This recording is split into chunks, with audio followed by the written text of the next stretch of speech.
नमस्कार,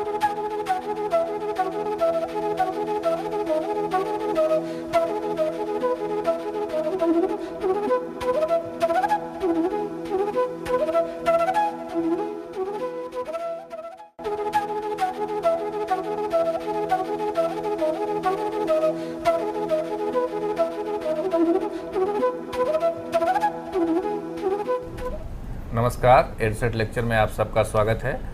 मित्रों, जैसा कि आप जानते हैं, सीरीज ऑफ लेक्चर हम लोग सिविल सर्विस एग्ज़ाम को कैसे पास किया जाए इस पर हम लोगों ने आयोजित किया है।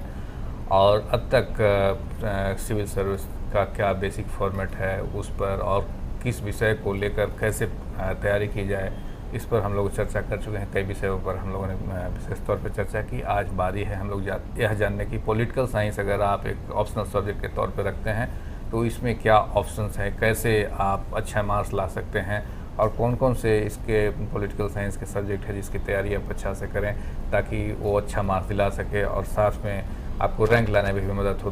किताब क्या पढ़ी जाए, किस नज़रिए से पढ़ा जाए, इन सभी पहलुओं पर चर्चा होगी। और चर्चा करने के लिए स्टूडियो में हैं डॉक्टर GN त्रिवेदी। आप दिल्ली विश्वविद्यालय में पॉलिटिकल साइंस पढ़ाते हैं और कैसे सिविल सर्विस को एक जो नया अभी रूप दिया जा रहा है उसको भी काफ़ी अच्छी बारीकी तरह से समझते हैं और सिविल सर्विस स्टूडेंट्स को मोटिवेट भी करते रहते हैं जो तैयारी करते हैं उनको। तो मैं समझता हूं कि इनका ज्ञान और जो एक कैसे इस कठिन एग्ज़ाम को पास किया जाए, अच्छे अंक लाया जाए, वो जो व्याख्यान देंगे हम सब के लिए लाभदायक साबित होगा। इस उम्मीद के साथ प्रोफेसर त्रिवेदी को आमंत्रित करता हूँ कि वे अपना व्याख्यान शुरू करें। धन्यवाद अमरेंद्र जी।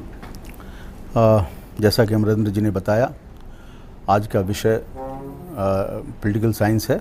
सिविल सर्विसेज में किस तरह से इस विषय में अधिक से अधिक मार्क्स लाया जाए। मैं एक चीज़ मैं बताना चाहता हूँ, बीच बीच में मैं अंग्रेजी का भी प्रयोग किया करूँगा। तो दोनों ही भाषाओं, हिंदी और अंग्रेजी दोनों ही भाषाओं के माध्यम से मैं कोशिश करूँगा कि मैं बताऊँ कि पॉलिटिकल साइंस में कैसे आप मार्क्स ला सकते हैं। Normally, you have heard me speaking on different themes of contemporary issues like democracy, Naxalite movements. But today I am going to focus on political science as one of the options in civil services. Before I start focusing on a specific political science as a option, as a useful option in civil service examination, I would like to briefly dwell upon the significance of political science. What is the significance of political science? Once you know the significance of political science, it would be better for you to opt this subject to score good marks in this subject. The significance of political science lies in the fact that if you want to understand the relationship between a state and society, then you must have good knowledge of political science. You must have awareness about political science. Unless your exposure to political science is adequate, you won't be able to understand a state-society relationship. What do I mean by a state-society relationship? A state-society relationship, very simple, in a very popular way, I can define that a state is there to promote, protect, enhance the interests of society, and particularly this is in case of democratic state. If a state is democratic, then the demand of society is more from the state. Then the relationship between a state and society is much more vigorous, much more visible. But even where a state is not democratic, there is also a state-society relationship. May not be that vigorous, may not be that visible, but even authoritarian state, it has to cater the needs of society. So any kind of a state, the relevance, the raison d'etre of a state is because of society. Without society, there is no relevance of a state. So whatever the form of a state, democratic, authoritarian, or any form, a state and society both have to interact with each other. So this is very important. We are part of society, we are a member of society, we have lot of expectations from the state. So there is bound to be a constant interaction between a state and society. and how this dynamics of a state and society operates, that you can know only through political science. Or I may say that if you have understanding of the political process, then you can immensely benefit. So here lies the significance of political science. The other aspects of this significance, the other aspects of importance of political science lies in the fact that policy making is the job of a state. How policies are made, how policies are not made, what is the objective of policy, is there any demand for policy making, or a state takes initiative on its own. These are the aspects related with policy making. You know, if there is a problem of unemployment, there is a problem of illiteracy, there is a problem of malnutrition, there is a problem of violence, any kind of problem society is facing or a state is facing, then how to solve it? You know, policy making comes as a form of solution to a problem. It comes as a form of redressal of a problem. It comes as a form of creating a structure which could remove the problem. For instance, the problem of unemployment. There are number of opinions, number of ideas how to remove unemployment. But if you really want to remove employment, then you have to incorporate all these opinions, all these ideas in one singular form, and that singular form comes out in the form of policy making. So policy making, in fact, the demands made by society on the state, these demands are translated into the form of policy. So policy making is very important because they respond to your demands, they fulfill your demands. You know, so the policy making is not something which is which could be only comprehended by experts and those who are policy makers. But policy making, the basic idea, the underlying idea behind policy making is to solve human problem in any society. Again, I can say that any form of a state, any democratic, authoritarian, whatever, a state makes policies to solve human problems. Human problems are the problems of employment. I don't want to repeat it again. So policy making is very important aspects of political science. Is a very important aspects of academic discipline of political science, and that the nitty-gritty, the important significance, components of policy making you can know through political science. So political science that way is very important, very significant discipline. You know, the other significance of political science, that you know, you also know what kind of system prevails in the state, what is the mode of governance, whether this is a democratic mode of governance or authoritarian mode of governance, whether it enhances rights or it constrains rights. All these things depend on your understanding of mode of governance. This governance is only for the benefits of a particular section of society, or the governance is inclusive, it is for the benefit of entire society. That you can know only when you have fair idea of governance. What is governance? Governance is meant for whom? Why there is a need of governance? It's a exclusionary governance or inclusive governance. Exclusionary governance means that governance or the state through its policies and programs only supports a particular section of society, only supports the dominant section of society. It does not support the vulnerable section of society, weaker sections of society. They are excluded from the policies and programs of the state. Then this is not a good governance. If you want to have a good governance, if you want to have a democratic governance, then you need to address the problems of each and everybody. You have to include both dominant as well as weaker sections of society. In other words, there is a need of inclusive governance, there is a need of democratic governance that takes care of each and everybody. So, the mode of governance, the thrust of governance, the objectives of governance, you also know through political science. Political science is all about governance, how to govern, how to form government. So, these ideas about governance, ideas about the working of government, formation of government, you get it through political science. So, that way political science is again very important, very significant for our day-to-day understanding or a day-to-day conduct of our life. The third significance of political science is that human dignity is very important. Human being, after all, what is difference between animal and human being? You can treat animal in any way, they are not going to protest. But human beings, they want to preserve their dignity.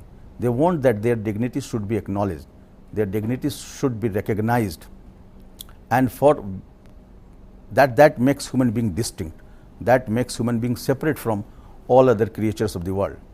Realizing this, each and every country gives human rights. Every citizen, every member of a state is endowed with rights, certain rights. And these rights, only you have a better idea of your rights, you have better idea of the plan of your empowerment only through political science. If you do not have adequate knowledge, sufficient knowledge of political science, then I am afraid you may not be able to understand different kinds of rights given by the state.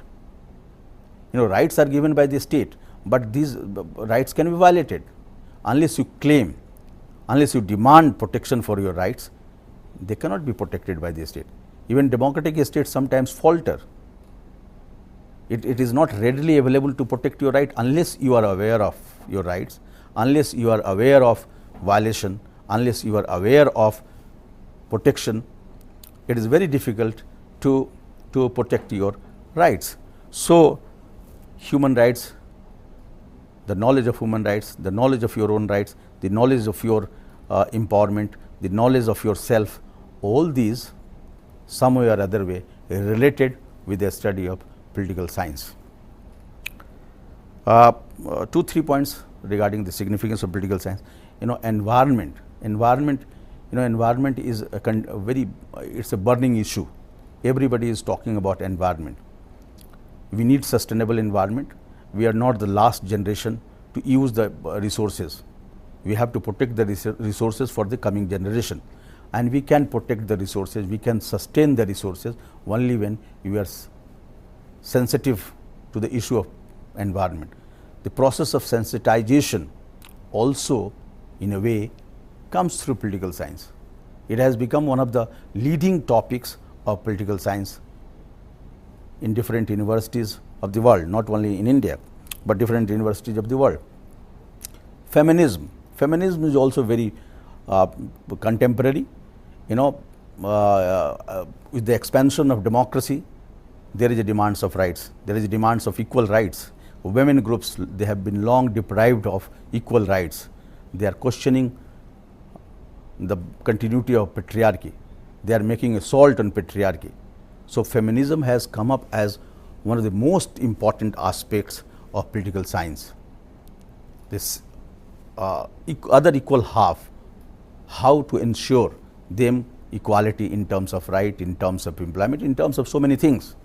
So, feminism is also one of the important aspects of political science that explains the significance of political science. Last but not the least, peace and violence. We are today violence is a common occurrence. You find the spectacle of violence everywhere. So, how to minimize violence, how to eradicate, remove, eliminate violence from our society. This is a very important, this is a most challenging task before human society in the 21st century. How to do that? How to counter the occurrence of violence? This we also know it through political science. So this is the importance, significance of political science. The second aspect, utility of political science. Now I directly come on political science as an option in civil service examination. Utility of political science as option in UPSC. UPSC में political science को option के तौर पर हम कैसे देखते हैं? देखिए, political science एक बढ़िया ऑप्शन है. You can fetch good marks, लेकिन उसके लिए कुछ आवश्यक शर्तें हैं. मार्क्स लाना, अंक प्राप्त करना आसान है, लेकिन ये आसानी तभी हो सकता है जब कुछ बुनियादी बातें हैं जिसको आपको अपने दिमाग में रखना होगा. और ये बुनियादी बातें क्या हैं? पहली चीज़, you can score good marks provided there is a conceptual clarity about basic concepts.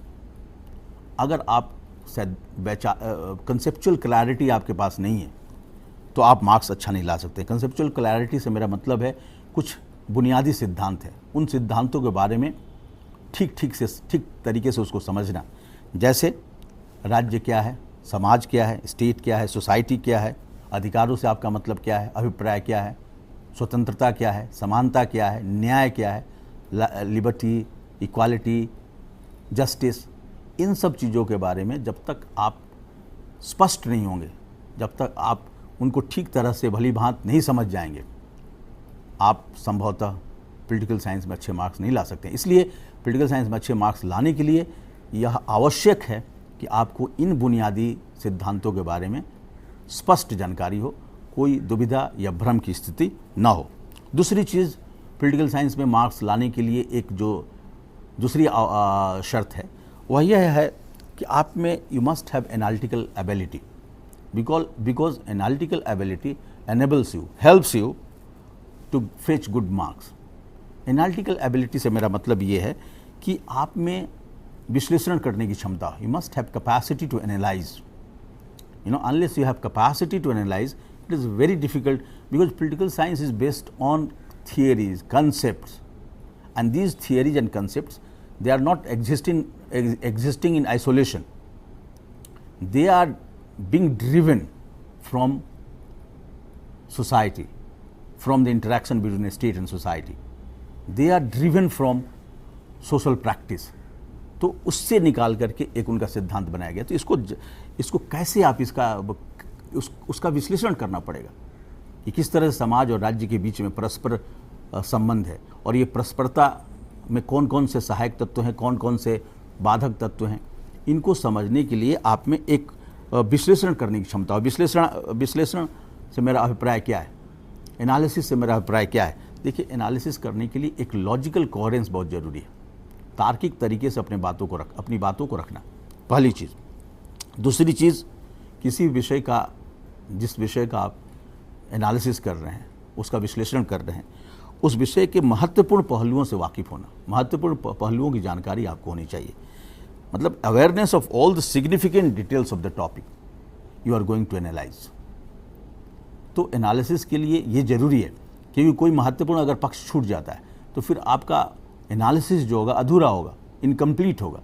इसलिए जो महत्वपूर्ण जितने भी उसके पक्ष हैं, जितने भी तत्व हैं, कंपोनेंट्स हैं, उसकी जानकारी होनी चाहिए, तभी आप एक बढ़िया विश्लेषण प्रस्तुत कर सकते हैं. तीसरी चीज़ जो एनालिसिस के लिए ज़रूरी है वह है ड्राइंग कंपैरेटिव एनालॉजी. आपको एक तुलनात्मक विधि को अपनाना पड़ेगा, क्योंकि जो भी मानव अनुभव है, ऐसा नहीं है कि जो हमारा मानव अनुभव है सिर्फ हमारा ही है. इस तरह का अनुभव आपको अन्यत्र भी मिल सकता है, दूसरी जगह पर भी मिल सकता है. तो एक ही तरह के समान अनुभवों का तुलना करना, आप अपनी बात रखते हैं, विश्लेषण करते हैं, तो उस विश्लेषण को मजबूत करने के लिए, पुख्ता बनाने के लिए आप कहते हैं कि इस तरह की बात यहाँ भी है, वहाँ भी है. तो उससे आपके विश्लेषण की सार्थकता सिद्ध होती है. विश्लेषण एक सार्थक है, मजबूत विश्लेषण है, एक कन्विंसिंग है, परसुएसिव है.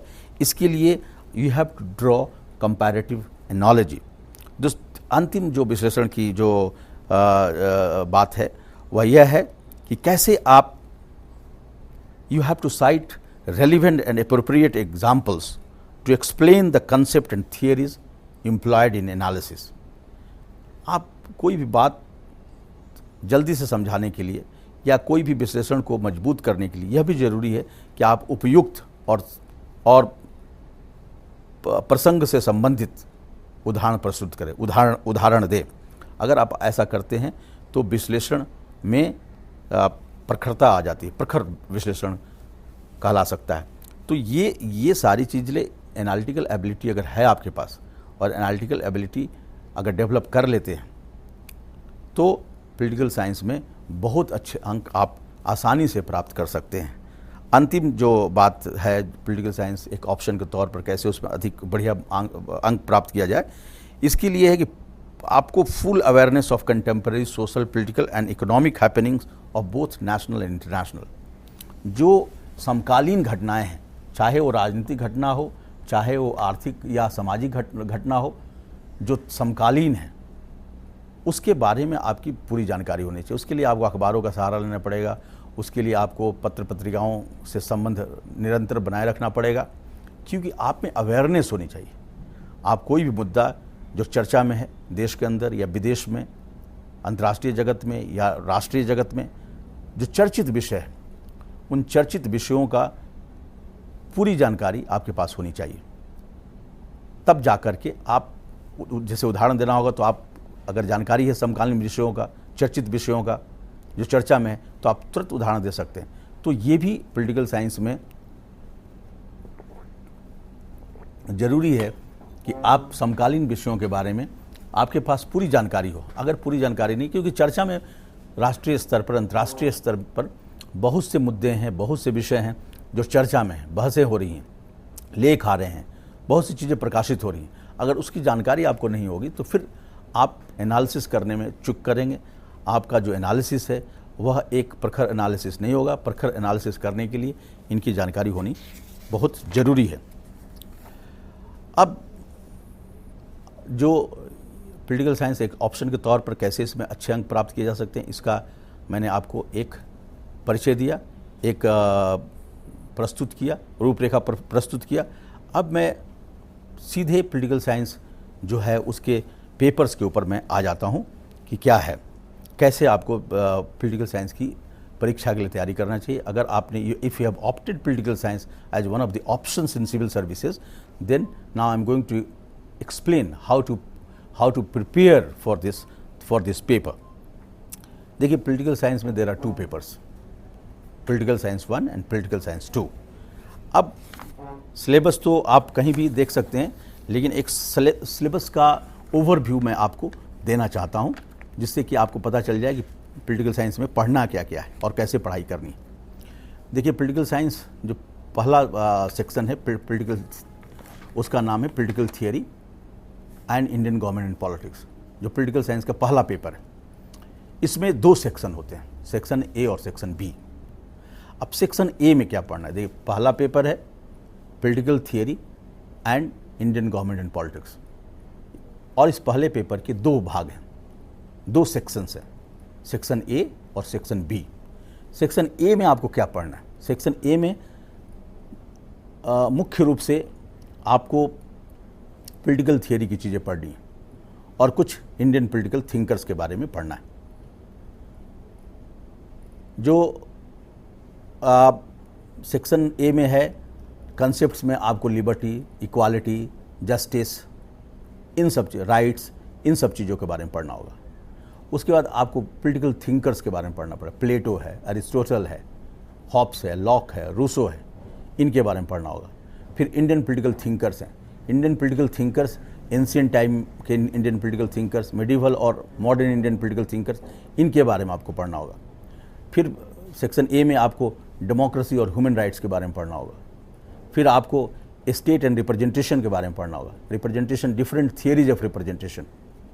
तो ये सेक्शन ए में आपको, फर्स्ट पेपर के सेक्शन ए में ये चीज़ें, concept, political thinkers, Indian political thinkers, democracy, human rights, state and representative theories, इसके बारे में पढ़ना होगा। तो ये पेपर फर्स्ट का सेक्शन ए हो गया। अब सेक्शन बी में आप, दूसरा सेक्शन बी है फर्स्ट पेपर का।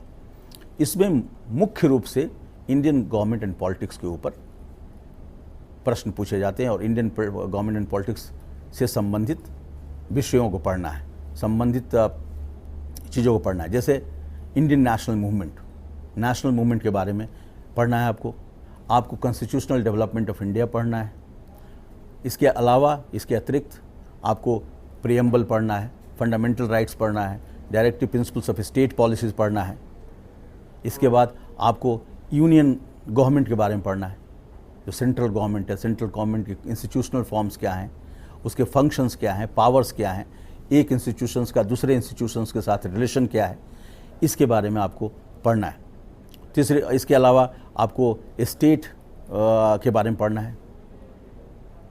इंडिया में फेडरल सिस्टम है और फेडरल सिस्टम में बहुत सारे स्टेट्स हैं और उस स्टेट्स के बारे में आपको पढ़ना है कि स्टेट में कैसे फेडरल सिस्टम काम करता है, स्टेट में कैसे स्टेट असेंबलीज काम करती हैं और स्टेट के इंस्टीट्यूशंस कैसे काम करते हैं। स्टेट के बाद फिर आपको लोकल गवर्नमेंट के बारे में पढ़ना है, पंचायती राज इंस्टीट्यूशंस के बारे में पढ़ना है। ख़ास तौर पर जब से 73rd कॉन्स्टिट्यूशनल अमेंडमेंट हुआ है उसके बाद there is a more and more focus on Panchayati Raj institutions, because all central government programs and policies, मनरेगा and Indira Awas Yojana, ICDS programs, all development programs, they are rooted through Panchayati Raj institutions. So there is a special thrust on Panchayati Raj institutions, local level democracy, grassroots democracy. It has become one of the important subjects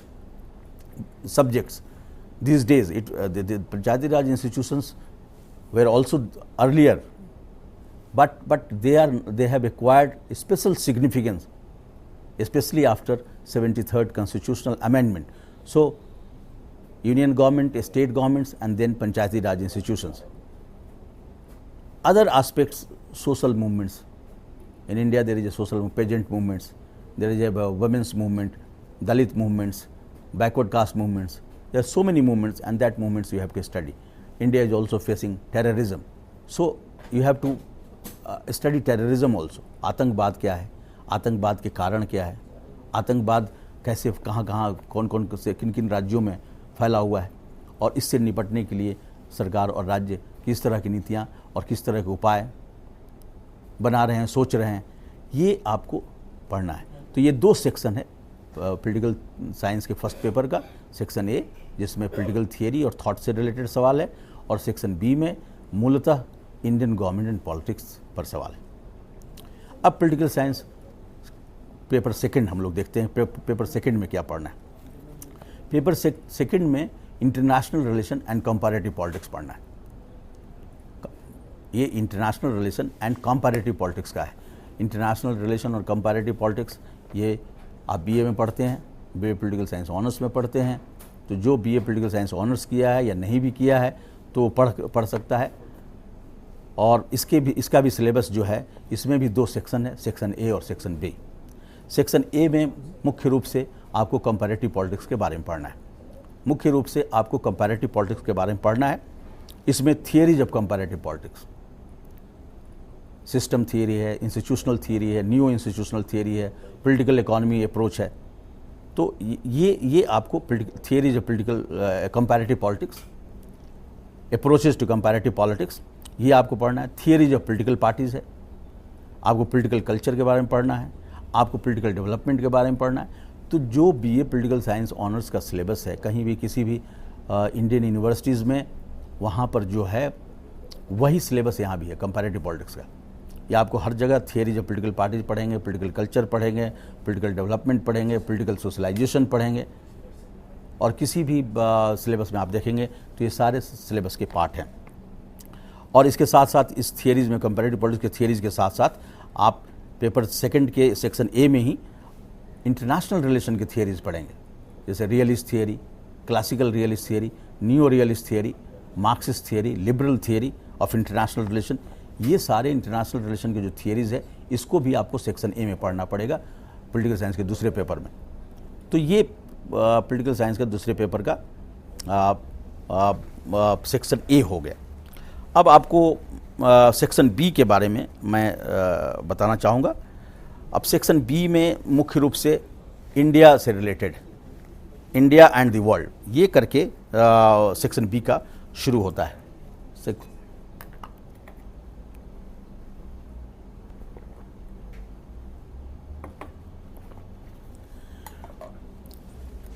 अब section B में India and the world, इसमें जो main focus होता है, the main thrust of this section of paper 2 of political science is on India's foreign policy. You know, India foreign policy, what are the determinants of Indian foreign policy? What are the principles and objectives of Indian foreign policy? इस पर ज़्यादा focus रहेगा।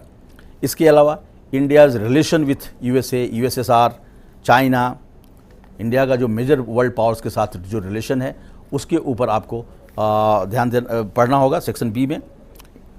इसके बाद India relation with neighbour, जैसे India का पाकिस्तान के क्या साथ संबंध कैसा है, बांग्लादेश के साथ संबंध कैसा है, श्रीलंका के साथ संबंध कैसा है, इंडिया का चाइना के साथ संबंध कैसा है, ये आपको इसमें पढ़ना होगा।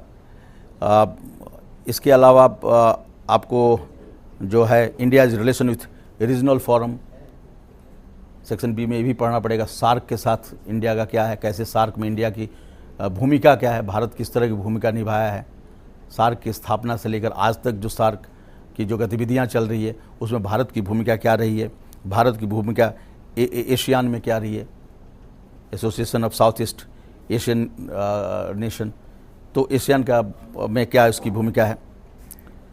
और इस तरह से जो सेक्शन बी है वह मूल रूप से इंडिया का दुनिया के देशों के साथ, इंडिया के विदेश नीति, इन सब चीज़ों से संबंधित है। इसके अलावा इस सेक्शन में कंटेम्प्रेरी इश्यूज़ भी है। कंटेम्प्रेरी इश्यूज़ में जैसे nuclear proliferation, non proliferation treaty है, इंटरनेशनल टेररिज्म है, एनवायरनमेंट है, और इंडियाज़ का न्यूक्लियर पॉलिसी क्या है। तो ये दो पेपर जैसे आपको सेक्शन बी में ये हो गया। तो पॉलिटिकल साइंस के दो पेपर हैं जिसका कि अभी मैंने एक विस्तार से लगभग एक रूपरेखा आपके सामने प्रस्तुत किया कि क्या क्या क्या है। फर्स्ट पेपर मैंने बता दिया पॉलिटिकल थियरी और इंडियन गवर्नमेंट एंड पॉलिटिक्स है, दूसरा paper international relation and comparative politics है, और दोनों ही पेपर में कौन से विषय हैं उसके बारे में मैंने आपको विस्तार के साथ बता दिया। और ये इन सब चीज़ों के बारे में बता दिया।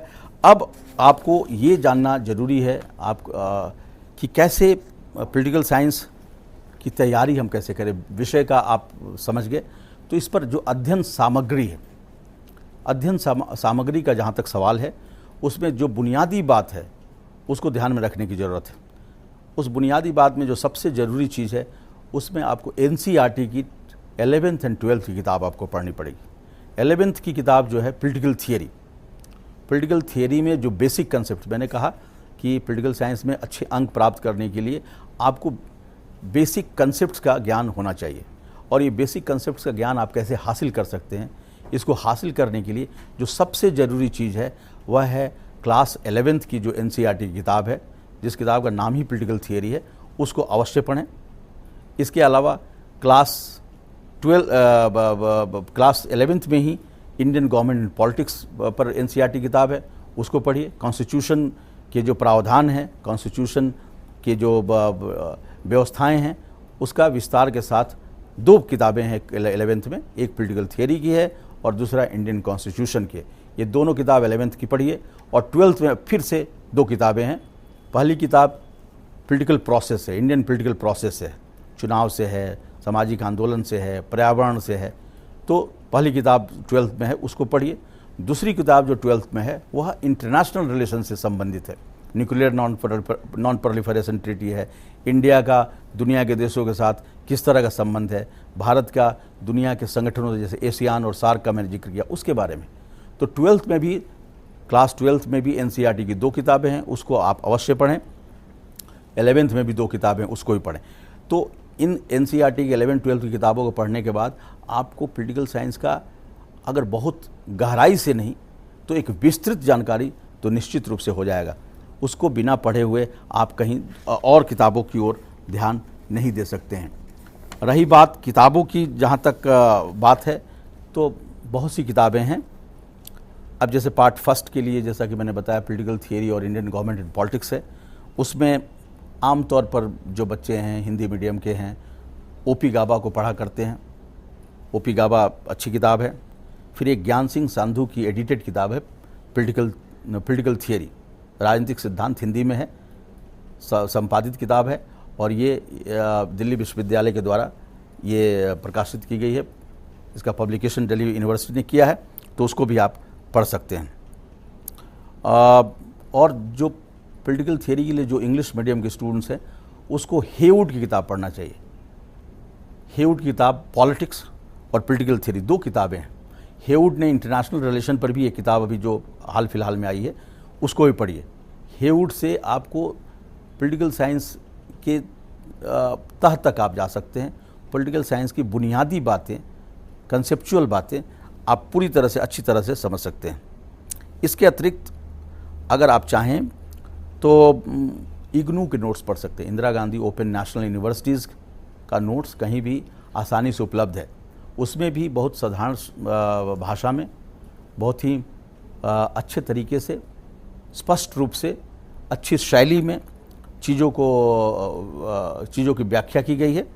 इंडियन पॉलिटिकल थिंकर्स पर, जो भारतीय चिंतक हैं, उनके ऊपर इग्नू का नोट्स बहुत लाभप्रद है। जहाँ तक वेस्टर्न पॉलिटिकल थिंकर्स हैं, वेस्टर्न पॉलिटिकल थिंकर्स के लिए भी इग्नू का नोट्स लाभप्रद है, उसको आप पढ़ सकते हैं। इसके अलावा जैसे कि इंडियन गवर्नमेंट एंड पॉलिटिक्स है, विस्तृत जानकारी के लिए आप डी बसु को पढ़ सकते हैं। डी बसु बहुत ही प्रमाणिक किताब है, इसको आपको पढ़ना चाहिए। और जो बेयर एक्ट्स है, कॉन्स्टिट्यूशन के एक्ट्स के बारे में जानकारी होनी चाहिए। फंडामेंटल राइट्स में राइट टू इक्वालिटी किस आर्टिकल में है, कॉन्स्टिट्यूशनल रेमेडीज़ किस आर्टिकल में है, संविधान संशोधन किस आर्टिकल के तहत किया जाता है, राष्ट्रपति शासन किस एक्ट के तहत। तो ये जो बेयर एक्ट्स है, इसकी जानकारी के लिए उसके बेयर एक्ट्स की ये किताब है PN बख्शी की, उसको आप पढ़ सकते हैं। सुभाष कश्यप ने भी किताब लिखा है, संसद के ऊपर लिखा है, भारतीय राजनीतिक व्यवस्था के ऊपर लिखा है। लक्ष्मीकांत की एक भारतीय राज्य व्यवस्था है जो हिंदी के बच्चे पढ़ते हैं। इन किताबों को आप पढ़ सकते हैं। तो किताबों का जहाँ तक सवाल है, ये है। लेकिन पॉलिटिकल साइंस चूँकि एक ऐसा विषय है जो समकालीन मुद्दों को, जो समकालीन मुद्दे हैं और जो चर्चित विषय हैं, उन पर सवाल खड़ा करता है। जैसे India US civil nuclear deal, ये अभी हाल फिलहाल में ये हुआ है। शायद आपको किसी किताब में इसकी जानकारी ना मिले, तो इसके लिए आपको बहुत सारे जर्नल्स और बहुत से पत्र पत्रिकाओं का सहारा लेना पड़ेगा। अखबार निरंतर पढ़ना होगा, हिंदू पढ़ना पड़ेगा और जनसत्ता पढ़ना पड़ेगा। जो आपको जर्नल्स हैं, पत्र पत्रिकाएं सब नहीं पढ़ सकते हैं, लेकिन जो महत्वपूर्ण जर्नल्स है, जैसे वर्ल्ड फोकस है। वर्ल्ड फोकस एक बहुत ही महत्वपूर्ण जर्नल है। अब हिंदी में भी इसका प्रकाशन हो रहा है। पहले अंग्रेजी में ये आता था। इंटरनेशनल रिलेशन के लिए अगर आप तैयारी करना चाहते हैं, जानकारी हासिल करना चाहते हैं, तो आप वर्ल्ड फोकस पढ़ सकते हैं। हिंदी अंग्रेजी दोनों में उपलब्ध है। सेमिनार भी अब हिंदी में आने लगा है। सेमिनार किसी एक विषय को लेकर के, उस पर विभिन्न विचारकों के, विभिन्न स्कॉलर्स के विचार उसमें आते हैं। तो सेमिनार जो पत्रिका है, मंथली पत्रिका है, मासिक पत्रिका है, और ये भी आपके लिए काफ़ी उपयोगी होगा। इसके अलावा फ्रंटलाइन भी पढ़ें। फ्रंटलाइन में भी जो लेख होते हैं, विशेषज्ञों के लेख होते हैं, यूनिवर्सिटीज़ के प्रोफेसर्स के लेख होते हैं, तो उसको भी आप पढ़ सकते हैं। एक और पत्रिका है जो कि बहुत महत्वपूर्ण है, और ये भारत में अन्यत्र उपलब्ध है या नहीं है, लेकिन दिल्ली में तो उपलब्ध है, शोधार्थी। ये CSDS है, centre for the study of developing societies, Rajpur road पर है दिल्ली में। इनके द्वारा प्रकाशित की जाती है शोधार्थी। इसमें भी अच्छे लेख आते हैं। इन लेखों को पढ़ करके आप अच्छे अंक प्राप्त कर सकते हैं। तो बहुत सी किताबें हैं, लेकिन जिन किताबों का जिक्र मैंने किया और जिन जर्नल्स का जिक्र किया, अगर इसको व्यवस्थित तरीके से अगर आप इसका अध्ययन करते हैं, तो मुझे नहीं लगता है कि पॉलिटिकल साइंस में आप अच्छे अंक नहीं ला सकते। पॉलिटिकल साइंस में अच्छा अंक लाना बहुत ही आसान है, बशर्ते कि जिन बातों का मैंने उल्लेख किया उन बातों को आप ध्यान में रखें, उसको गंभीरता से लें और ठीक उस तरह से तैयारी करें, तो फिर अंक लाना कठिन काम नहीं है। बहुत सी चीज़ें तो आप अगर समकालीन विषयों से वाकिफ़ हैं, समकालीन विषयों से आप निरंतर संपर्क बनाए हुए हैं, उसका निरंतर उसको आप देखते रह रहे हैं और उसको मन में बिठाए हुए हैं, तो आप कर सकते हैं। जहाँ तक आपको एनालिटिकल कैपेसिटी को बढ़ाने की बात है, एनालिटिकल कैपेसिटी बढ़ाने के लिए अखबारों के संपादकीय पढ़ना चाहिए। एडिटोरियल जो आता है, हिंदू में जो एडिटोरियल आता है, जनसत्ता के जो एडिटोरियल हैं, उनको अगर आप पढ़ेंगे तो आपको पता चलेगा कैसे विश्लेषण किया जाता है। विश्लेषण कोई ऐसा नहीं है कि कोई गिफ्टेड है, आप अगर उसको चाहें तो विश्लेषण की क्षमता का विकास कर सकते हैं, और इस क्षमता के विकास में अखबार के एडिटोरियल बहुत सहायक सिद्ध हो सकता है। तो जो बच्चे अपने एनालिटिकल कैपेसिटी को बढ़ाना चाहते हैं, उन्हें एडिटोरियल को पढ़ना चाहिए। एडिटोरियल को पढ़ कर अपने शब्दों में लिखना चाहिए। अगर आपने एडिटोरियल पढ़ा, हिंदू का एडिटोरियल पढ़ा, जनसत्ता का, जो हिंदी के बच्चे हैं जनसत्ता के एडिटोरियल पढ़े, उसको पढ़ने के बाद समझ कर के फिर आप अपनी भाषा में लिखें। अगर इस तरह से अभ्यास करेंगे तो आप में कुछ समय के बाद आप पाएंगे कि आपके अंदर एक विश्लेषण करने की क्षमता आ गई। तो विश्लेषण करने की क्षमता अगर आप में है तो पॉलिटिकल साइंस में अच्छे अंक प्राप्त करना मुश्किल नहीं है। अंत में जो पॉलिटिकल साइंस से, ये तो सिविल सर्विस की बात रही, लेकिन पॉलिटिकल साइंस की उपयोगिता सिर्फ सिविल सर्विस एग्जामिनेशन तक ही सीमित नहीं है। पॉलिटिकल साइंस की उपयोगिता सिविल सर्विस एग्जामिनेशन के अलावा भी है। जैसे आज पॉलिटिकल साइंस के स्टूडेंट्स आसानी से लॉ कर रहे हैं। लॉ और पॉलिटिकल साइंस का बड़ा सीधा संबंध है। इंडियन कॉन्स्टिट्यूशन आप शुरू से पढ़ रहे हैं, क्लास 11, 12 से लेकर BA, MA तक पढ़ते हैं, और इंडियन कॉन्स्टिट्यूशन लॉ का एक महत्वपूर्ण हिस्सा है। तो लॉ में जा सकते हैं। अब 5 साल का इंटीग्रेटेड कोर्स है लॉ का, आप उसमें जा सकते हैं। 3 साल का भी लॉ कर सकते हैं। तो लॉ का सिर्फ कोर्ट्स में आप वकालत ही नहीं कर सकते, बल्कि बैंक में लॉ ऑफिसर की ज़रूरत है, विभिन्न सरकारी संगठनों में लॉ ऑफिसर की ज़रूरत है। तो लॉ और पॉलिटिकल साइंस का एक सीधा संबंध है। इसके अलावा बहुत सारे NGOs हैं जो पब्लिक पॉलिसी की बात करते हैं। अब पब्लिक पॉलिसी स्टेट के द्वारा, पॉलिसी जितनी भी नीतियों का निर्माण राज्य करता है, और नीतियों के बारे में पब्लिक एडमिनिस्ट्रेशन आप पढ़ते हैं, पब्लिक पॉलिसी कैसे बनाया जाता है, पब्लिक पॉलिसी का उद्देश्य क्या है। तो पब्लिक पॉलिसी, ये जितने भी नॉन गवर्नमेंटल ऑर्गेनाइजेशंस हैं, चाहे देशी नॉन गवर्नमेंटल ऑर्गेनाइजेशंस हो, चाहे विदेशी नॉन गवर्नमेंटल ऑर्गेनाइजेशंस हो, ये सारे पब्लिक पॉलिसी की बात करते हैं। अब जैसे दिल्ली में centre for public policy research, वहाँ पर पब्लिक पॉलिसी की बात होती है। तो उसमें आप बहुत से NGO में पॉलिटिकल साइंस वाले स्टूडेंट्स को प्रेफरेंस मिलता है, और उनका करियर बहुत बढ़िया करियर है। आप देश विदेश घूम सकते हैं, आप समाज और राज्य के बीच संबंध क्या है इसको बखूबी समझ सकते हैं।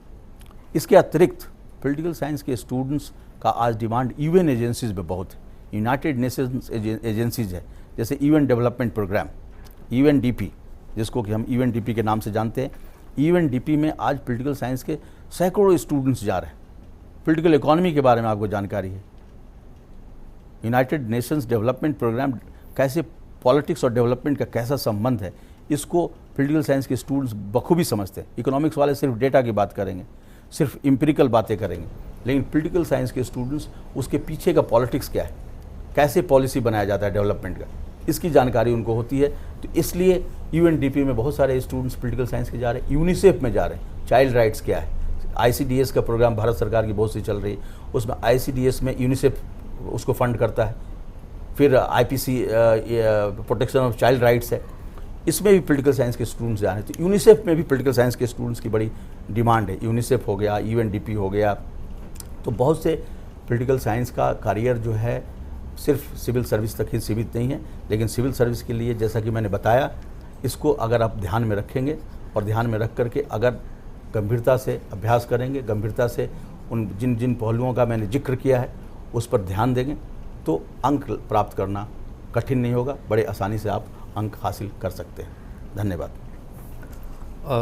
खास करके जो पॉलिटिकल थॉट के बारे में धारणा है कि विविध या बहुत बड़े बड़े जो पॉलिटिकल साइंटिस्ट हैं वो अपने तरह से राय रखते हैं, तो उसमें एक सिविल सर्विस स्टूडेंट को क्या रास्ता अपनाना चाहिए? They should present the balance view, या they can talk about the truth, या which can be suitable to India? What could be the best option for them? Political thought की सबसे जो जरूरी चीज़ें है, हम लोग अलग अलग करके नहीं पढ़ना चाहिए। जैसे हम लोग हॉब्स के संप्रभुता का सिद्धांत, अब संप्रभुता के सिद्धांत अलग से अगर आप पढ़ेंगे तो आप कठिनाई का अनुभव करेंगे और आपका उत्तर भी बहुत विश्लेषणात्मक नहीं होगा।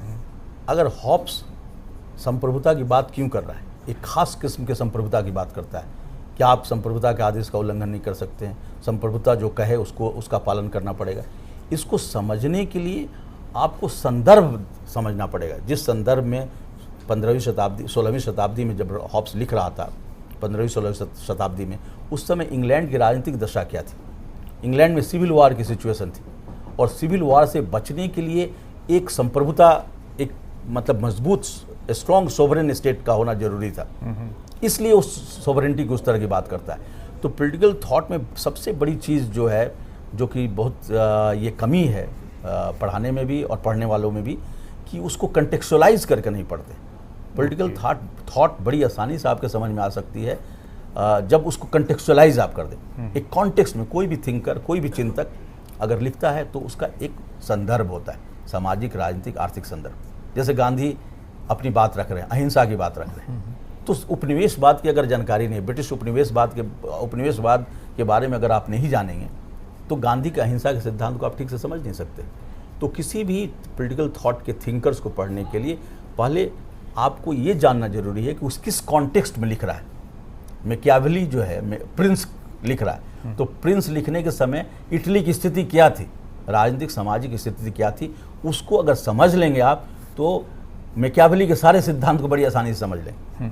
संदर्भों को समझना जरूरी है। आमतौर पर विश्वविद्यालयों में संदर्भों को नहीं बताया जाता है, चिंतक के सिद्धांतों को अलग अलग तरीके से बताने की कोशिश की जाती है, जिससे स्टूडेंट्स को भी काफ़ी परेशानी होती है। इसलिए आप जो भी पॉलिटिकल थॉट की तैयारी करें, उसको उसका कंटेक्स्ट, उसका हिस्टोरिसिटी जान लेना बहुत ज़रूरी है। अगर जान लिया तो फिर उसके कंसेप्ट बड़े ही आसानी से उसके समझ में आ जाएंगे।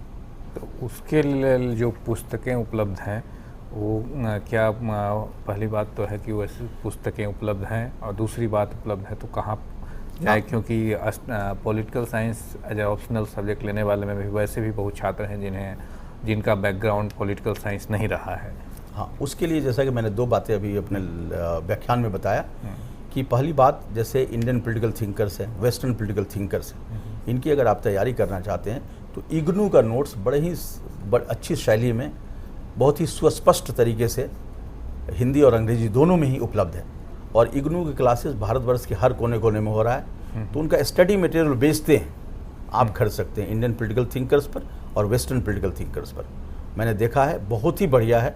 उसको पढ़ने से आपको संदर्भ और कंसेप्ट्स भी आसानी से समझ में आ जाएगी। इसके अतिरिक्त एनसीईआरटी किताबें जो हैं, 11-12 की किताबें आप लेकर पढ़ सकते हैं।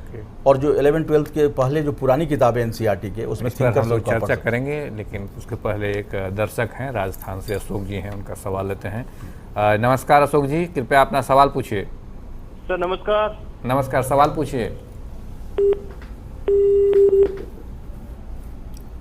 उनसे संपर्क टूट गया है, फिर से उनसे बात करने की कोशिश करेंगे जी। तो एक तो इग्नू मटेरियल्स जो हैं western thinker and Indian thinkers के बारे में, दोनों के बारे में है, अच्छी जानकारी देता है, और एनसीईआरटी के मटेरियल आप बता रहे थे। तो इसको पढ़ते समय एक तो हुआ कंटेक्स्ट में पढ़ना, परिप्रेक्ष्य में पढ़ना, और जो तथ्यों को उसमें दिया गया है उसको एक समस्या आता है कि अभी के परिप्रेक्ष्य में, अभी वर्तमान परिस्थितियों में किस तरह से इंटरप्रेट किया जाए, उसके लिए क्या मापदंड अपनाना चाहिए या कौन तरीका अपनाना चाहिए? देखिए, कोई भी जैसे डेमोक्रेसी है, डेमोक्रेसी जब आप पढ़ाएंगे तो आप प्राचीन यूनान का उल्लेख जरूर करेंगे, क्योंकि वहाँ पर प्रत्यक्ष लोकतंत्र शुरू वहीं से हुआ था। अभी भी स्विट्जरलैंड में या स्थानीय स्तरों पर प्रत्यक्ष लोकतंत्र दिखाई पड़ता है, लेकिन लोकतंत्र के सामने उस समय जो चुनौतियां थी और आज भी जो चुनौतियां हैं, दोनों में भिन्नता है। आप जब उत्पत्ति दे रहे हैं या परिचय दे रहे हैं डेमोक्रेसी के, डेमोक्रेसी पर सवाल आते हैं, तो सवाल आने पर थोड़ा ऐतिहासिक आप बताना पड़ेगा, उत्पत्ति कैसे हुई इस शब्द का, कहाँ से हुआ। इसके अलावा एक बिहार से भी दर्शक हैं, गीता जी हैं, उनका सवाल लेते हैं। नमस्कार, कृपया अपना सवाल पूछिए। जी, अपना सवाल पूछिए। प्रणाम हाँ, नमस्कार, सवाल पूछिए। सर, मैं जानना चाहती हूँ कि अगर सर ऑप्शनल में नहीं रखते हैं तो ये जीके में अलग से पेपर में आता है ना सवाल, तो उसके लिए कुछ बुक्स। ओके,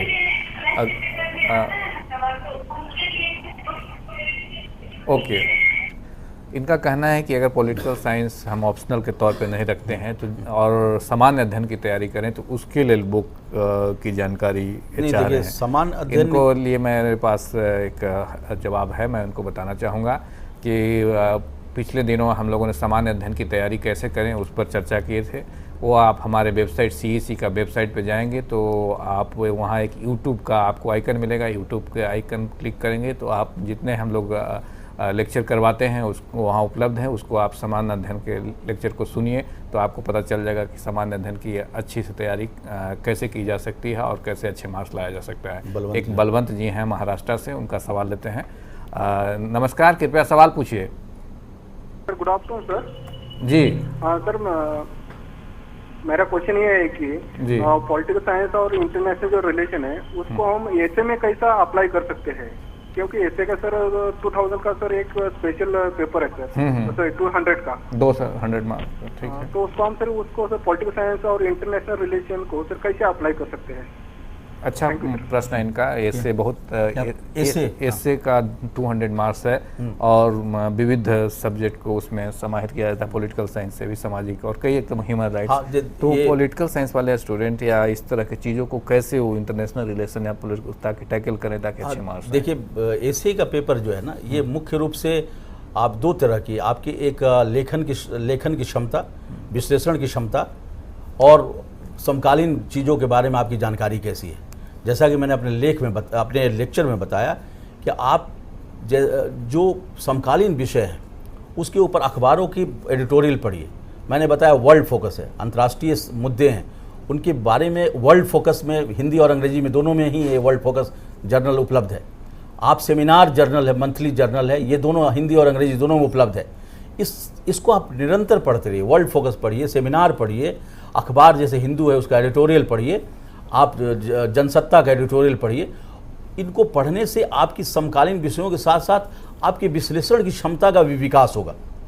आप मौलिक रूप से सोचना शुरू करेंगे और ऐसे में मौलिक रूप से सोचना, विश्लेषणात्मक क्षमता अगर आप में है तो लेख में तो बहुत अच्छा मार्क्स आप ला सकते हैं।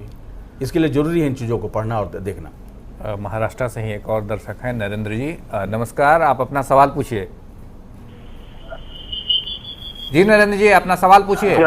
जी सर मेरा सवाल ये है कि हम एक ही टॉपिक के लिए कई ज्यादा बुक्स पढ़नी होगी क्या? एक ही टॉपिक के लिए कई बुक पढ़ने पड़ते हैं? देखिए, एक ही टॉपिक के लिए बहुत सारी किताबों के पढ़ने की जरूरत नहीं है। जो किताब प्रमाणिक है और जिसको आप आसानी से पढ़कर समझ सकते हैं। जैसा कि मैंने कहा कि NCERT किताब आप एक उसके लिए फाउंडेशन के लिए ज़रूरी है। आपका फाउंडेशन मजबूत हो, इसके लिए मैंने बताया कि 11th और 12th की पॉलिटिकल साइंस अगर आप रखते हैं या कोई भी विषय रखते हैं, उसके लिए 11th 12th की किताब फाउंडेशन बनाने के लिए पढ़ना जरूरी है। और पॉलिटिकल साइंस के लिए जैसे मैंने बताया कि हेवुड की किताब आपको पढ़ना जरूरी है। हेवुड की किताब पढ़ने से और दूसरी किताब पढ़ने की जरूरत नहीं है, हेवुड की पढ़ लीजिए। और अगर हिंदी मीडियम के आप हैं, OP गाबा पढ़ लीजिए। बहुत सारी किताबों को पढ़ करके आप भ्रम की स्थिति में आ जाएं, उससे अच्छा है कि आप प्रमाणिक किताब एक ही पढ़िए।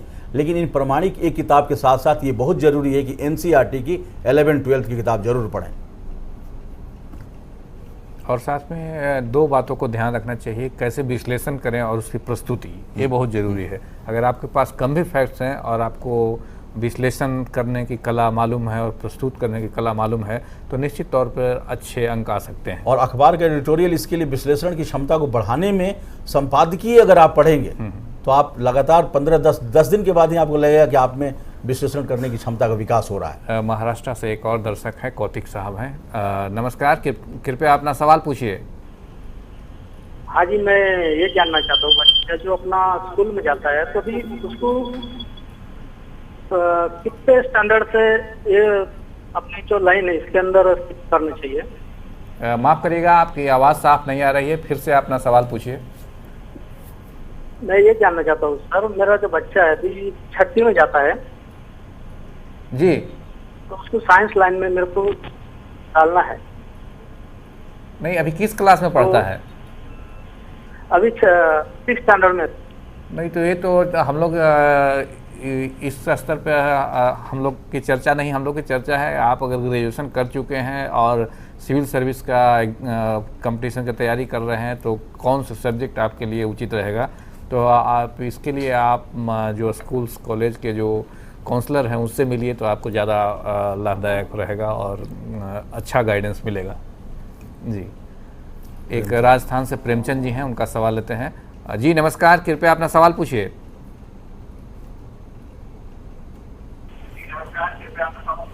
नमस्कार जी। जी सवाल पूछिए। जी मेरा कहना है जो कोई टॉपिक है जी, जो कोई टॉपिक है तो एक मैं सभी दर्शकों से आप जो सेम है, मैं सभी दर्शकों से अनुरोध करूंगा कि कि अपना सवाल पूछने के पहले कृपया टीवी का वॉल्यूम कम कर दें। क्या सर? अपना सवाल पूछने के पहले कृपया टीवी का वॉल्यूम कम कर दें। नमस्कार सर। जी नमस्कार, सवाल पूछिए। सर मैं कहना चाहूंगा कि सर तो कोई एक सवाल है सर, उसमें जो कम लेवल की उसमें अलग दिया हुआ है, जो हाई लेवल की बुक्स है उसमें अलग दिया हुआ है। तो सर मैं आप जानना चाहूंगा कि सर जो सवाल है वो हाई लेवल की ज्यादा अच्छा रहेगा, वो कम लेवल की अच्छा रहेगा? आपकी आवाज़ साफ नहीं आ रही है, कृपया फिर से सवाल करिए। संक्षिप्त सर मैं आपसे सवाल पूछ रहा हूँ कि सर जी जी सवाल पूछिए। जो कोई न्यूमेरिकल हल करते हैं, जब कोई भी न्यूमेरिकल हल करते हैं सर, ओके, तो सर न्यूमेरिकल हल करते समय सर अलग अलग यदि बुक्स का प्रयोग किया जाए तो सर उसका आंसर भी अलग अलग तरीके से आ सकता है। ओके, इनका कहने का है एक शब्द है तो उसको अलग, हाँ, तो उसको अलग अलग। देखिए न्यूमेरिकल जो है ना, न्यूमेरिकल तो एक आपके प्रीलिम से संबंधित है। इसमें न्यूमेरिकल्स का तो आपका गणित जो बेसिक अर्थमेटिक्स है, अगर वो 10th 11th का अर्थमेटिक्स जो है उसको अगर आपने ठीक से कर लिया है तो न्यूमेरिकल कर सकते हैं। न्यूमेरिकल का तरीका भिन्न हो सकता है, लेकिन अगर उत्तर में भिन्नता हो जाए तो फिर गलत हो जाएगा। अलग अलग तरीके से जो मान्य तरीके हैं, अलग अलग तरीके से आप उसका उत्तर अगर एक ही समान उत्तर निकालते हैं तब ठीक है, लेकिन कोई ऐसा तरीका नहीं होना चाहिए जो मान्य नहीं है। सवाल न्यूमेरिकल का उत्तर निकालने के लिए 2 3 4 तरीके हो सकते हैं, किसी भी तरीके को आप अपना अगर उत्तर निकाल सकते हैं। सही बात है। तो हम लोग खास करके एक तो हम लोगों ने बात किया थॉट्स की तैयारी कैसे की जाए, और कुछ छात्रों को दिक्कत जो इंटरनेशनल रिलेशन के है उस पर भी आता है कि क्या उसमें जो स्टैंड लिया जाए सो क्या स्टैंड लिया जाए, क्योंकि कुछ देशों के साथ हम लोग का संबंध है स्थिर नहीं चलता है, बदलते रहता है। तो वैसी स्थिति में जो प्रश्न का उत्तर दिया जाए उसमें जो उसका स्टैंड हो, क्या स्टैंड होना चाहिए, क्योंकि क्लैरिटी तो आनी चाहिए। देखिए बात साफ है, जैसा कि मैंने शुरू में लेक्चर में मैंने कहा कि कोई भी अंतर्राष्ट्रीय संबंध है, भारत का मेजर कंट्रीज़ के साथ संबंध क्या है, रूस के साथ क्या संबंध है, अमेरिका के साथ क्या है, चीन के साथ क्या है, पड़ोसियों के साथ क्या संबंध है, तो इसके बारे में जो मुख्य विवाद के मुद्दे हैं उनको आपको छूना पड़ेगा, उनका उल्लेख करना पड़ेगा। ऐसा ना हो कि जो मुख्य विवाद के मुद्दे हैं, अब भारत और पाकिस्तान के संबंधों की चर्चा कर रहे हैं और कश्मीर का मुद्दा आप छोड़ दें, आतंकवाद का मुद्दा छोड़ दें, सियाचिन ग्लेशियर का मुद्दा छोड़ दें, उन मुद्दों का उल्लेख करना पड़ेगा, पहली चीज़। दूसरी चीज़, जो राष्ट्रहित है, आप राष्ट्रहित की बात या राष्ट्रहित के खिलाफ आमतौर पर नहीं जाना चाहिए। जी चलिए इस पर चर्चा करेंगे। नीतीश कुमार जी हैं आंध्र प्रदेश से। नमस्कार, कृपया अपना सवाल पूछिए। Hello sir, what is the difference between public administration and political science? Okay and जी, और पूछिए और कोई। जी हेलो, जी सुन रहे हैं आप, सवाल पूछिए। What is the difference between political science and public administration, okay, and are there any aspects similar between the two subject? क्या चीज any accepted any it basic question सब interest and what is difference between political similar aspect between two subjects? Okay, just we are explaining. you know, there is a difference between political science and public administration. Political science is much broader. Public administration is not that broader. Earlier, public administration was part of political science. There was no separate discipline of public administration. It was being taught, still it is being taught in political science. But seeing the importance of administration, seeing the importance of development administration, there is now a separate public administration.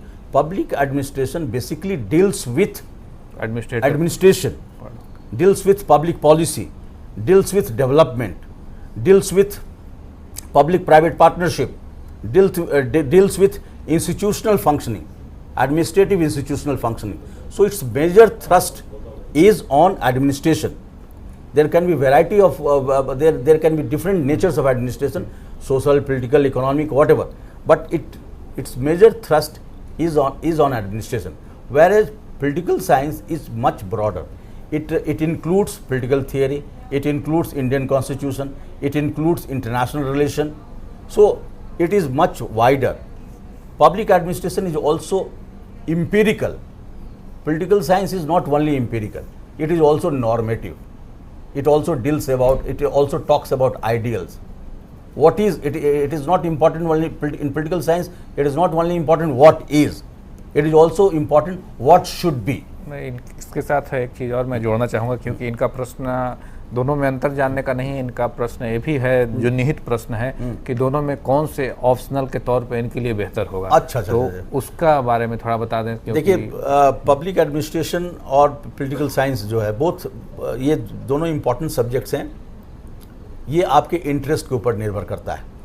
आमतौर पर बच्चे ये सोचते हैं कि public administration का syllabus कम है, लेकिन ऐसी बात नहीं है, ये इंटरेस्ट की बात है।